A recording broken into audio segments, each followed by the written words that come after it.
Berjumpa lagi dengan Kak Puspa. Ayo kita belajar lagi. Pada video kali ini kita akan membahas soal tematik kelas 6, tema 6, subtema 2. Jenis soalnya ada dua, yaitu pilihan ganda dan isian singkat. Bagian 1, pilihlah satu jawaban A, B, C, atau D yang paling tepat. PPKN untuk soal nomor 1 sampai dengan 5. Nomor 1.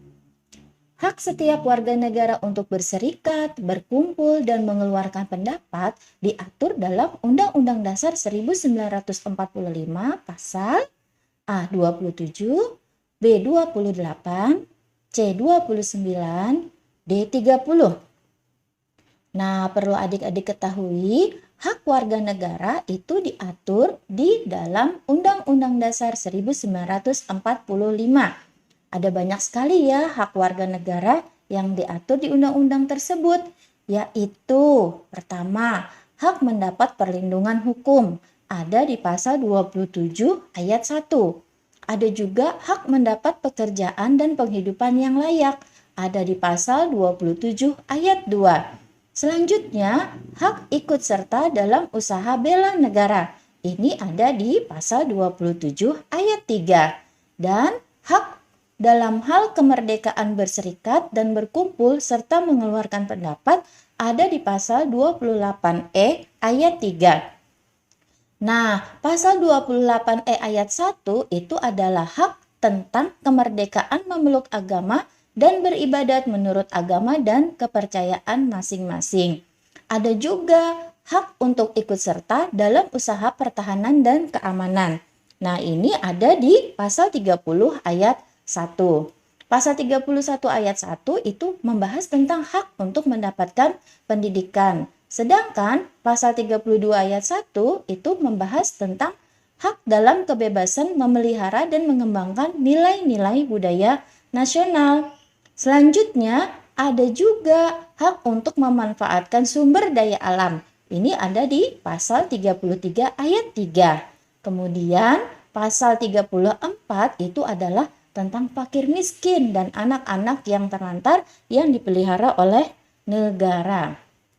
Dan ada juga nih pasal 28H ayat 1 yaitu tentang fasilitas pelayanan kesehatan. Nah, semua hak itu kalau dirangkum ada dalam bentuk slide ini ya adik-adik ya. Nah, kembali ke soal tadi, hak setiap warga negara untuk bersikap, berkumpul, dan mengeluarkan pendapat diatur dalam Undang-Undang Dasar 1945 ayat, jawabannya adalah B, 28. Nomor 2. Pasal-pasal Undang-Undang Dasar 1945 memberikan jaminan persamaan dan kedudukan warga negara yang salah satunya adalah hak atas persamaan kedudukan dalam hukum dan pemerintahan yang tertuang dalam pasal berapa ya? Apakah A 27 ayat 1, B 27 ayat 2, C 29 ayat 1, D 30 ayat 1? Ayo kita ingat-ingat penjelasan yang tadi. Hak atas persamaan kedudukan dalam hukum dan pemerintahan itu ada di? Iya, jawabannya adalah A. Pasal 27 ayat 1. Nomor 3. Penyediaan pelayanan kesehatan bagi fakir miskin merupakan bentuk usaha pemerintah untuk memenuhi hak warga negara yang tercantum di Undang-Undang Dasar 1945 pasal A 31, B 32, C 33, D 34. Ini tentang hak untuk fakir miskin ya. Ada di pasal berapa? Ya, jawabannya adalah D, pasal 34. Nomor 4. Musyawarah mufakat telah lama menjadi ciri khas bangsa Indonesia yang sekaligus menjadi bentuk hak sebagai warga negara yang tercantum di Undang-Undang Dasar 1945 pasal 28E ayat 3, yaitu nih ya, bunyi dari pasal 28E ayat 3 itu apa ya? Apakah A, fakir miskin dan anak-anak yang terlantar dipelihara oleh negara? Ataukah B. Memanfaatkan sumber daya alam? C. Kemerdekaan berserikat dan berkumpul serta mengeluarkan pendapat? Ataukah D. Kemerdekaan memeluk agama dan beribadat menurut agama dan kepercayaan masing-masing? Jawabannya apa ya? Ya, jawabannya adalah C. Kemerdekaan berserikat dan berkumpul serta mengeluarkan pendapat. Nomor 5. Bapak Kuntowijoyo adalah seorang pengarang, cendekiawan, budayawan, sejarawan, sastrawan, dan bahkan kiai. Beliau banyak menerbitkan buku-buku tentang budaya. Nah, dalam hal ini beliau telah menggunakan hak beliau yaitu apakah A. Mendapat pendidikan, B. Mendapat pekerjaan dan penghidupan yang layak, C. Memelihara dan mengembangkan nilai-nilai budaya nasional, D. Ikut serta dalam usaha pertahanan dan keamanan negara. Jawabannya apa? Ya, jawabannya adalah C. Memelihara dan mengembangkan nilai-nilai budaya nasional. Nah, kita beralih ke bahasa Indonesia untuk soal nomor 6 sampai dengan 10. Untuk soal nomor 6 sampai dengan 10 itu berdasarkan teks yang akan kita baca bersama-sama ya. Kita perhatikan, hak adalah sesuatu yang mutlak menjadi milik seseorang atau sesuatu yang seharusnya diterima seseorang. Hak warga negara Indonesia ditentukan dalam pasal-pasal Undang-Undang Dasar Negara Republik Indonesia tahun 1945. Berdasarkan ketentuan dalam Undang-Undang Dasar Negara Republik Indonesia tahun 1945, hak warga negara Indonesia banyak bentuknya.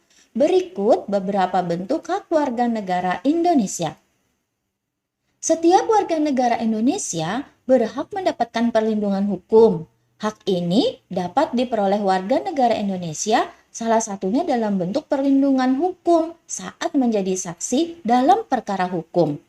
Perlindungan hukum juga bisa diberikan atas hak kekayaan intelektual seseorang seperti hak cipta. Sebagai contoh, hak cipta dalam penerbitan buku. Biasanya yang diberikan hak cipta atas isi buku adalah penulis atau penerbit. Selain itu, setiap warga negara Indonesia berhak atas pekerjaan dan penghidupan yang layak. Hal ini seperti yang telah dilakukan ibu-ibu PKK di tempat tinggal Siti melalui pelatihan membatik. Pertanyaan nomor 6. Kalimat utama paragraf kedua teks tersebut adalah paragraf kedua ya adik-adik ya, mulai dari kalimat setiap warga negara Indonesia berhak mendapatkan perlindungan hukum. Hak ini dapat diperoleh warga negara Indonesia salah satunya dalam bentuk perlindungan hukum saat menjadi saksi dalam perkara hukum. Dan seterusnya sampai dengan kalimat yang terakhir di paragraf kedua yaitu biasanya yang diberikan hak cipta atas isi buku adalah penulis atau penerbit. Nah, sekarang kita ingat-ingat dulu ya adik-adik pengertian dari kalimat utama. Kalimat utama itu apa ya? Nah, kalimat utama adalah kalimat yang memuat gagasan utama di dalam sebuah bacaan. Ciri-ciri utama dari kalimat utama itu adalah inti dari suatu permasalahan atau persoalan. Jadi, kalimat utama itu bersifat umum dan membutuhkan kalimat penjelas untuk penjelasannya. Nah, kita lihat ke paragraf 2. Paragraf 2 itu menjelaskan tentang salah satu bentuk hak sebagai warga negara, yaitu hak untuk mendapatkan perlindungan hukum. Nah, kalimat yang membuat pokok pikiran itu yang mana ya adik-adik ya? Ingat, letak kalimat utama itu bisa jadi di awal, di tengah, atau di akhir paragraf. Kita lihat pilihannya, apakah A. Setiap warga negara Indonesia berhak mendapatkan perlindungan hukum. B. Hak ini dapat diperoleh warga negara Indonesia salah satunya dalam bentuk perlindungan hukum saat menjadi saksi dalam perkara hukum. C. Perlindungan hukum juga bisa diberikan atas hak kekayaan intelektual seseorang seperti hak cipta. D. Sebagai contoh, hak cipta dalam penerbitan buku. Sekali lagi, kalimat utama itu bersifat umum dan memuat gagasan utama. Gagasan utamanya tadi adalah hak untuk mendapatkan perlindungan hukum. Maka kalimat yang menjadi kalimat utama pada paragraf kedua itu adalah pilihan iya. A. Setiap warga negara Indonesia berhak mendapatkan perlindungan hukum. Nomor 7. Ide pokok paragraf pertama teks tersebut adalah paragraf pertama ya. Ide pokoknya apa? Apa sih sebenarnya yang dibicarakan pada paragraf pertama itu? Apakah A. Bentuk hak sebagai warga negara? B. Keseimbangan antara hak dan kewajiban? C. Contoh hak sebagai warga negara di bidang hukum? D. Keuntungan mendapatkan hak. Ya, di paragraf pertama itu ide pokoknya adalah A. Bentuk hak sebagai warga negara. Sekarang kita beralih ke soal nomor 8. Nah, judul yang tepat untuk teks tersebut apa ya? Apakah A. Hak sebagai warga negara? B. Hak dan kewajiban? C. Pentingnya menjaga hak? Ataukah D. Manfaat pemenuhan hak?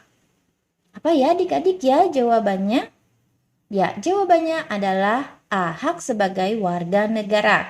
Karena kalau pilihan B, hak dan kewajiban, di sana tidak dijelaskan mengenai kewajiban. Kemudian untuk pilihan C juga tidak ada tentang pentingnya menjaga hak, atau yang bagian D, manfaat pemenuhan hak, itu juga tidak ada disebutkan di dalam paragraf. Jadi judul yang tepat yang mewakili keseluruhan isi paragraf adalah A. Hak sebagai warga negara. Nomor 9. Kata kunci pada teks tersebut adalah, kata kunci apa ya?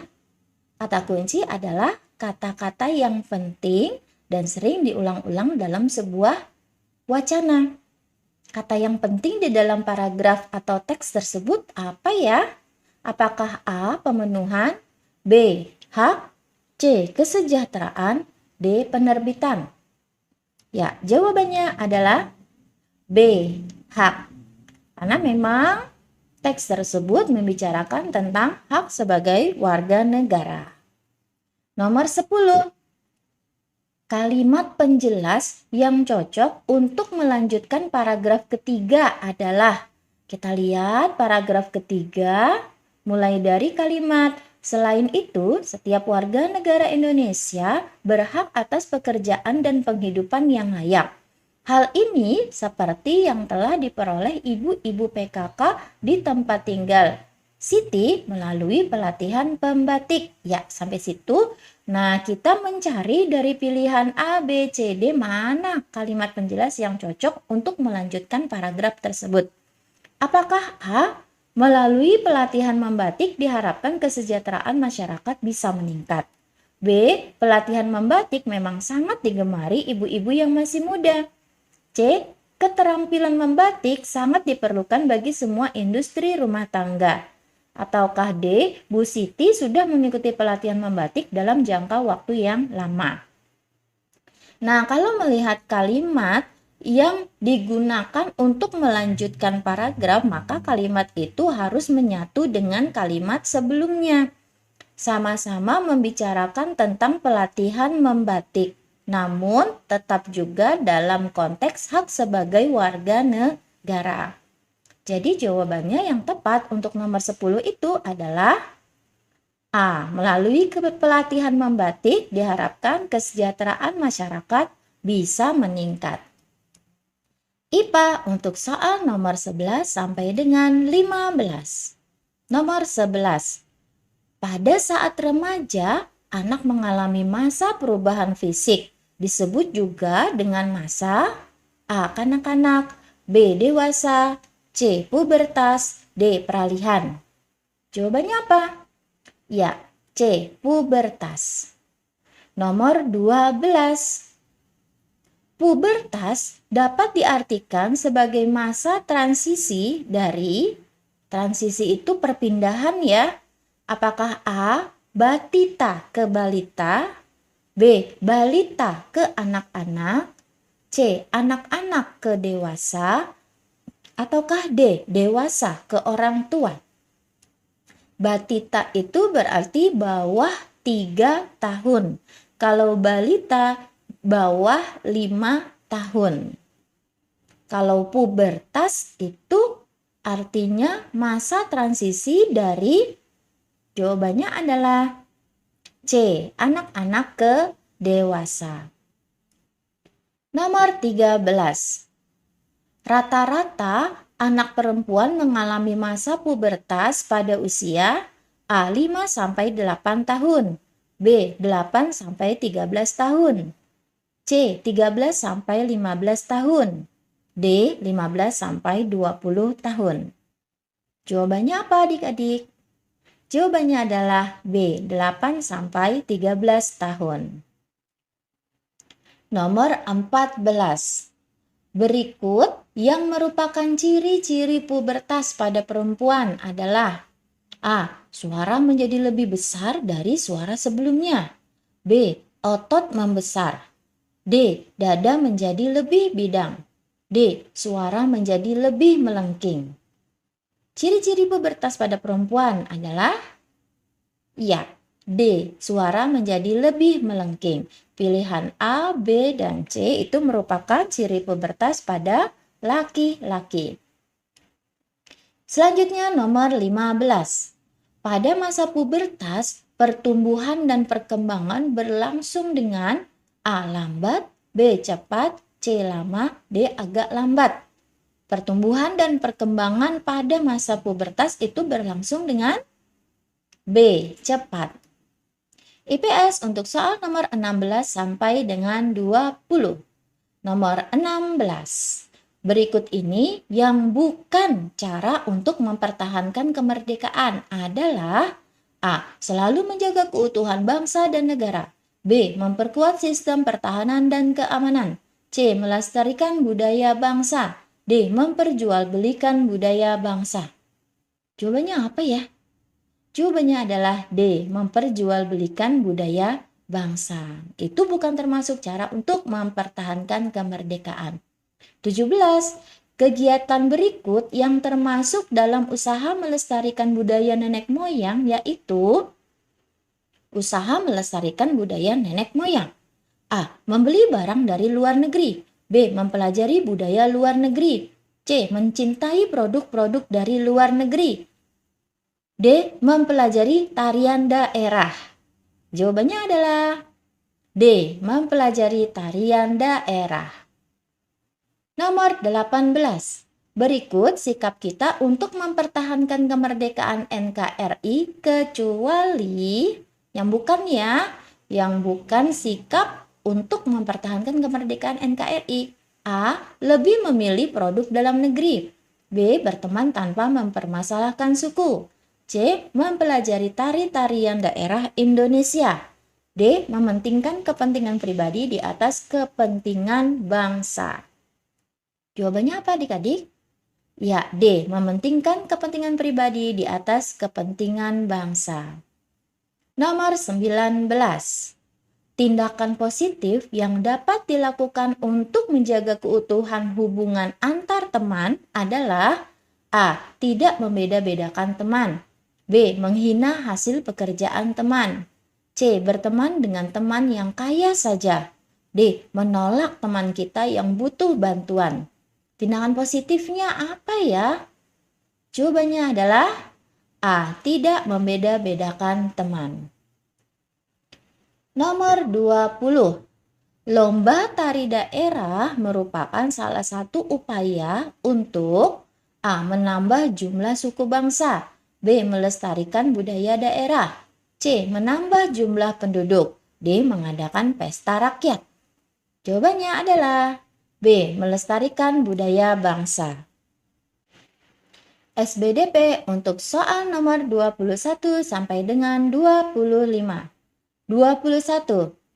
Tari kreasi adalah A. Jenis tari yang menggunakan gerakan-gerakan yang bersifat simbolik, unik, dan mengandung pesan tertentu di dalamnya. B. Seni tari yang diwariskan turun-temurun dari masa ke masa. C. Seni pertunjukan yang terdiri dari urutan gerakan yang dipilih secara sengaja yang memiliki nilai estetis dan simbolis. D. Tarian yang menggunakan unsur tradisional dalam kreasinya, baik dari segi gerakan, irama, rias, dan kostumnya.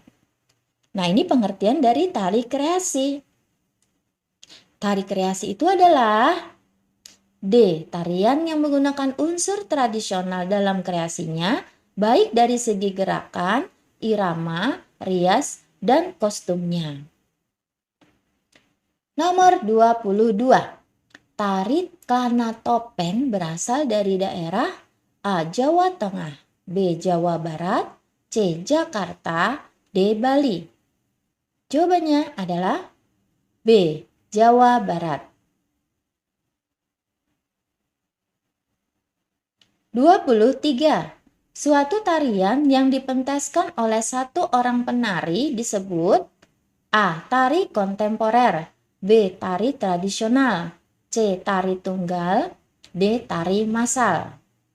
Ya, jawabannya adalah C. Tari tunggal. Nomor 24. Karya tari yang diperagakan oleh dua orang penari disebut A. Tunggal, B. Berpasangan, C. Massal, D. Kelompok. Jawabannya adalah B. Berpasangan. Nomor 25. Tari kecak berdasarkan penarinya termasuk kategori tarian A. Tunggal, B. Berpasangan, C. Massal, D. Kelompok.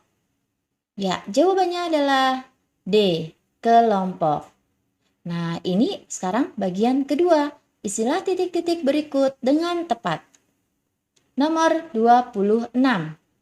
Hak warga negara diatur di Undang-Undang Dasar 1945. Nomor 27.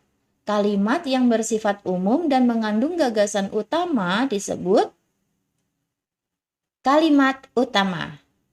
Nomor 28. Bahu melebar melebihi bagian pinggul merupakan salah satu ciri pubertas pada, ini maksudnya pada laki-laki atau perempuan gitu ya. Laki-laki. Nomor 29. Menggunakan barang buatan pengrajin lokal dalam negeri termasuk sikap cinta produk dalam negeri atau bisa juga dikatakan cinta tanah air. Nomor 30.